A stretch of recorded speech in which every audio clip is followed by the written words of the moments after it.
si on regarde un petit peu là, les répartitions qui sont disponibles lorsqu'on fait des choix de structure de portefeuille, Ouais. si je me souviens bien, il y a un package là, qui est international qui regroupe l'Europe Ouais. et l'Asie. Il n'y aura pas lieu de séparer ça pour permettre aux investisseurs d'avoir un peu plus de contrôle sur des situations comme celle que vous venez décrire? Oui et non. Ce que je vous dis là, c'est ce que moi je fais. Là, je vous dis, je sous-pondère le Japon puis l'Europe. Sous-pondérer, c'est pas énorme. Mais souvent, les gens, c'est ce qu'ils ne comprennent pas. Là. Je vous donne un autre exemple. Dans un des portefeuilles que je gère, il y a quelques mois, j'avais levé des positions dans la caisse. Je vendais des stocks, je ne voyais pas d'aubaine, j'ai attendu, puis j'ai racheté récemment quand ça a baissé. Pour les gens, quand dans leur tête, le marché va aller en bas, ils pensent que tu vends tout, t'attends, puis quand ça va replanter, là, tu vas trouver le bas du marché pour acheter. Ça ne marche pas de même dans la vie. C'est très difficile de pogner le bas du marché. Quand ça dégringole, c'est pas toujours facile de voir où ça va. L'idée, c'est de le faire un peu. Alors, dans cette optique-là, quand je dis que je sous-pondère ou surpondère, j'ai encore des titres japonais. J'ai encore des titres européens en portefeuille. J'en ai peut-être moins que l'indice mondial aurait.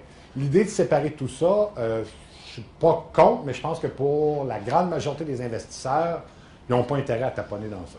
Ils n'ont pas intérêt à jouer dans ça. Malheureusement, puis je suis coupable de ça souvent aussi, on a tendance à toujours aller trop fort dans ce qui va bien. Si effectivement le Canada va bien, comme le dollar canadien, on vient exciter, puis on se met à penser qu'il faut gager le dollar canadien. Le dollar canadien, est-ce qu'il peut monter? Je ne sais pas. On va vous dire de quoi, s'il monte à 2 piastres, on est en faillite. Carrément en faillite.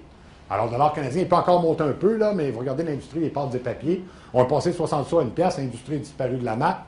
On fait la même affaire d'une pièce à 1,25 ou 1,50. Puis là, ça va être l'aluminium, ça va être tout le restant qui va tomber dans le manufacturier. On ne la trouvera pas drôle. On parlera de taux de chômage de 10, 12, 15, 20 puis ça sera la fin du monde. Là. Alors, j'ai l'impression que c'est pas une mauvaise chose de garder l'amalgame. Parce que trop souvent, ce qu'on fait, c'est qu'on investit mal. On va justement là où c'est hot. Là. Hey, M. Deschênes a parlé que les États-Unis, c'était mieux que l'Europe et le Japon. Parfait. On vend l'Europe et le Japon, on va mettre tout ça aux États-Unis. C'est pas ce que moi je dis, c'est pas ce que moi je fais. Ce que je dis, c'est que si l'Europe devait être 20 mais en juste 15 puis si les États-Unis devraient être 25 mais en 30 c'est une petite pondération supplémentaire. Aller un peu plus vers ça. Dans les portefeuilles gérés, souvent, le gestionnaire de base va avoir comme mandat de le faire. C'est le type qui gère le gros portefeuille. Là, je pense qu'on parle peut-être de programmes comme Diapason ou autre, mais c'est le type qui est le stratégiste à ce niveau-là, qui, lui, va faire un peu cette répartition-là. J'aurais tendance à penser que c'est une bonne solution. La majorité des investisseurs, je pense, réagiraient mal. Un peu comme présentement, là, pas mal tout le monde a probablement le goût d'investir dans l'or. J'arrive d'un salon, j'étais à Vancouver en fin de semaine, salon d'investissement là-bas, et dans 99% des cas, tout ce que j'ai entendu parler, c'était de l'or. L'or, c'est la fin du monde, tout le monde aime ça, tout le monde tripe, il n'y a plus rien d'autre. On a déjà vécu dans un scénario comme ça. Hein. En 2000, c'était les technos, si vous vous rappelez. Mais les technos sont où présentement? L'indice Nasdaq est 50% plus bas qu'il était en l'an 2000. Passé de 5002 à 2006 présentement, il a coupé de 50% en 10 ans. Coudonc, perdre la moitié de ton argent en 10 ans, ce n'est pas nécessairement la meilleure stratégie que tu peux avoir. Mais on était excité techno. Aujourd'hui, il n'y a plus personne qui est excité techno. Microsoft transige en bas de 10 fois les profits. Puis il n'y a plus personne qui le regarde. Dans le temps, il coûtait 50 fois les profits. Puis c'était excitant, on aimait ça. Alors, les gens s'excitent trop. 2008, on était excité par tout ce qui est ressources. Tech Communico se vendait à 45 2008 arrive, la dégringolade part, est allé jusqu'à 4 piastres. Il n'y a plus personne qui en voulait. À 8, c'était pas intéressant. À 12, c'était pas intéressant. Un mois avant, à 45, c'était bon. Un mois après, à 8, c'était plus bon. Un an après, il est revenu à 45. Je ne dis pas que c'était facile. Là. Tech Communico a eu des problèmes. Il y avait beaucoup d'endettement, puis on avait peur. Puis en 2008, c'était la fin du monde. On ne savait pas où on s'en allait pantoute. Alors, je ne dis pas que c'est pas normal, mais il y a des amplifications très, très fortes. Donc, je pense que c'est pas mauvais de garder tout ça de façon, toute l'international un peu jumelé ensemble. L'autre chose, c'est que majoritairement, les investisseurs font toujours une erreur grave. Investir en Canadien, investir en Américain. Et là, il arrive ce qui s'est passé depuis 4-5 ans. Tous tes titres américains, quand le dollar américain descend et le dollar canadien monte, tu perds dans la transition de ton dollar américain. Et ça choque bien le monde. Moi, je dis aux gens, à un moment donné, achetez du Johnson & Johnson, compagnie que j'aimais bien, et ils me disent, ah, ton idée était bonne, le stock a monté en US, mais en canadien, je perds pareil dans ton idée, là. Oui, ça peut arriver. C'est la raison de laquelle il faut que tu aies des titres dans d'autres devises.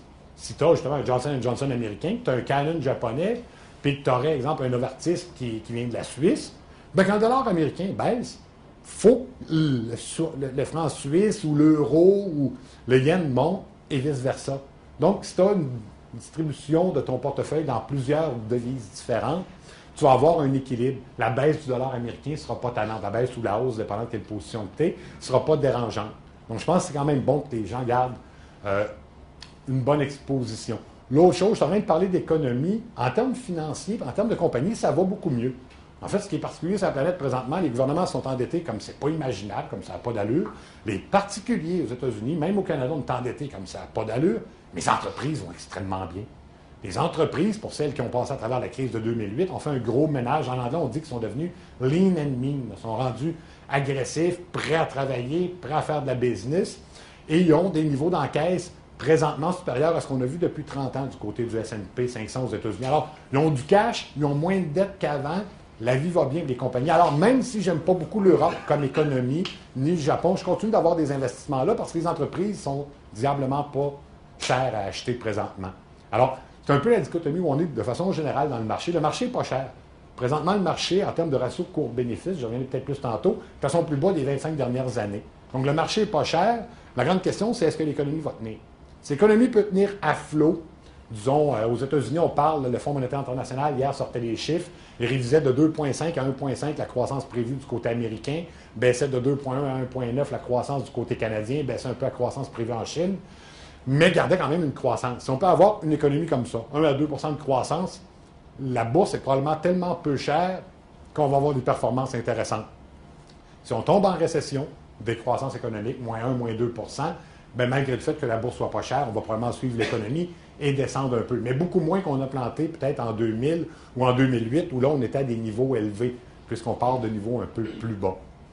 Donc, du côté Europe, c'est pas chic en termes économiques. Comme je disais, il y a des entreprises intéressantes. Quand je parle de l'Europe, je parle de la zone euro. Par exemple, moi, j'ai acheté dans un des portefeuilles que j'ai récemment, justement, du Novartis. Nonobstant la compagnie elle-même, l'idée était d'avoir une exposition aux francs suisses. Ils ne font pas partie du groupe euro. Et le franc suisse est très fort parce que l'économie va relativement bien. Alors, à travers tes diversifications, tu vas avoir aussi accès à des pays comme ça, qui ne sont pas nécessairement dans l'euro ou dans le yen, ce qui donne une diversification supplémentaire dans les devises, ce qui reste quelque chose d'extrêmement intéressant. C'est bon? Je disais, même si les compagnies vont bien, là, disons, ils sont capables de produire beaucoup plus efficacement. Oui. Qui sont les acheteurs pour ces produits-là? C'est ça le problème, je pense.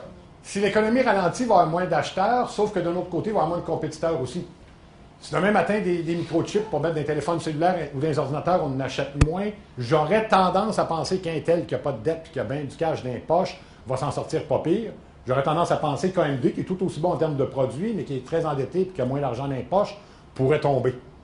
Intel s'en sortira pas mal après coup. Sauf qu'effectivement, il va falloir mieux sélectionner ces dites entreprises-là.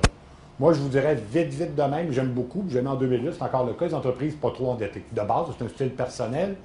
J'aime bien une compagnie que je suis capable de regarder et de dire, d'après moi, ils ne feront pas faillite d'ici 10 ans. À la bourse, ils feront bien ce qu'ils veulent. Ça me stresse un peu, mais pas trop. Ce qui me stresse beaucoup, c'est de voir une compagnie qui pourrait demain tomber en faillite, puis c'est fini, les investissements ne valent plus rien.